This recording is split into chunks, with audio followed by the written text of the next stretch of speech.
Hi hello YouTube family, ಹೇಗಿದ್ದೀರಾ ಎಲ್ಲರೂ? ನಾನಿವತ್ತು ಸಿಂಪಲಾಗಿ ಒಂದು ತೊಂಡೆಕಾಯಿ ಪಲ್ಯ ಮಾಡ್ತಾಯಿದ್ದೀನಿ. ಸೊ ತುಂಬ ಜನ ಸ್ಪೆಷಲ್ ಏನಪ್ಪ ತೊಂಡೆಕಾಯಿ ಪಲ್ಯ ಮಾಡೋದು ಅಂತ ಅನ್ಕೋಬೋದು ನೀವು. ತುಂಬ ಜನ ಏನು ಮಾಡ್ತಾರೆ, ನಾನು ಸುಮಾರು ವೀಡಿಯೋದಲ್ಲಿ ನೋಡಿದೆ, ಅವರು ತೊಂಡೆಕಾಯಿನ ಕಟ್ ಮಾಡಿಬಿಟ್ಟು ತೊಳೆದು ಬಿಡ್ತಾರೆ. ಆ್ಯಕ್ಚುಲಿ ಆ ಥರ ಅವಶ್ಯಕತೆ ಇಲ್ಲ, ಕಟ್ ಮಾಡಿ ತೊಳೆಯೋವಂಥ ಅವಶ್ಯಕತೆ ಇಲ್ಲ. ಫಸ್ಟು ನೀವು ತೊಂಡೆಕಾಯಿನ ನೀಟಾಗಿ ತೊಳ್ಕೊಬೇಕು, ನಂತರ ಕಟ್ ಮಾಡಬೇಕು.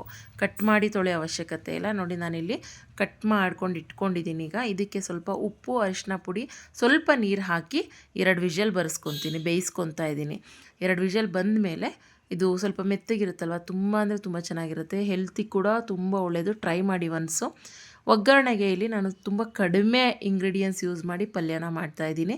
ಫಸ್ಟಿಗೆ ನಾನಿಲ್ಲಿ ಕೊಕೊನೆಟ್ ಆಯಿಲ್ ಹಾಕ್ಕೊತಾ ಇದ್ದೀನಿ. ಕೊಕೊನೆಟ್ ಆಯಿಲ್ ಕೂಡ ಆರೋಗ್ಯಕ್ಕೆ ತುಂಬಾ ಒಳ್ಳೆಯದು. ನನಗೆ ಈ ಆಲ್ಮೋಸ್ಟ್ ಉಡುಪಿ, ಕಾರ್ಕಳ ಈ ಕಡೆ ಎಲ್ಲ ಕೊಕೊನೆಟ್ ಆಯಿಲ್ ಯೂಸ್ ಮಾಡಿ ಅಡುಗೆ ಮಾಡ್ತಾರೆ, ತುಂಬ ಇಷ್ಟ ಆಗುತ್ತೆ. ಸೊ ಹಾಗಾಗಿ ನಾನು ಕೊಕೊನೆಟ್ ಆಯಿಲ್ನ ಯೂಸ್ ಮಾಡ್ತಾಯಿದ್ದೀನಿ. ಇವಾಗ ನೆಕ್ಸ್ಟ್ ಇಲ್ಲಿ ಸಾಸಿವೆ, ಹಾಗೆ ಉದ್ದಿನಬೇಳೆ, ಕರಿಬೇವಿನ ಸೊಪ್ಪು, ಈರುಳ್ಳಿ ಇಲ್ಲ ಒಗ್ಗರಣೆಗೆ ಏನೇನು ಹಾಕ್ತೀವಲ್ಲ, ತುಂಬ ಲಿಮಿಟೆಡ್ ಐಟಮ್ ಅಂತಲೇ ಹೇಳ್ಬೋದು.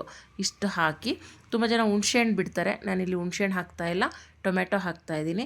ಉಪ್ಪನ್ನು ಆಲ್ರೆಡಿ ನಾನಲ್ಲಿ ಆ್ಯಡ್ ಮಾಡಿರೋದ್ರಿಂದ ಇಲ್ಲಿ ಓನ್ಲಿ ಖಾರದ ಪುಡಿ, ಧನಿಯಾ ಪುಡಿ ಮತ್ತು ಅರಶಿನದ ಪುಡಿ ಮಾತ್ರ ಆ್ಯಡ್ ಮಾಡ್ಕೊತಾ ಇದ್ದೀನಿ. ರುಚಿಗೆ ಎಷ್ಟು ಬೇಕು ಉಪ್ಪು ನಾನು ಬೇಯುವಾಗಲೇ ಹಾಕಿರೋದ್ರಿಂದ ಇಲ್ಲಿ ನಾನು ಹಾಕೋ ಅವಶ್ಯಕತೆ ಇಲ್ಲ. ನೀವು ಏನಾದರೂ ಅಲ್ಲಿ ಕಡಿಮೆ ಹಾಕಿದರೆ ಒಗ್ಗರಣೆಲೆ ಹಾಕ್ಕೊಂಡು ಸರಿದೂಗಿಸ್ಕೋಬೋದು.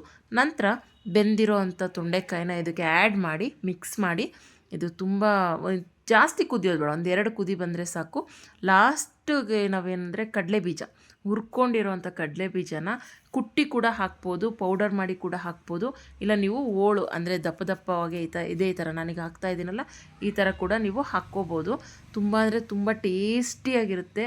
ಒಂದೊಂದು ಬೈಟ್ಗೂ ಕಡಲೆ ಬೀಜ ಸಿಗ್ತಿರುತ್ತಲ್ಲ, ಸೂಪರಾಗಿರುತ್ತೆ. ಚಪಾತಿ ಜೊತೆ, ಅಕ್ಕಿ ರೊಟ್ಟಿ ಜೊತೆ ತುಂಬ ಚೆನ್ನಾಗಿರುತ್ತೆ. ಒಂದ್ಸಲ ಟ್ರೈ ಮಾಡಿ ಅಂತ ಹೇಳ್ತಾ ನೆಕ್ಸ್ಟ್ ವಿಡಿಯೋದಲ್ಲಿ ಸಿಗ್ತೀನಿ. ಬಾಯ್.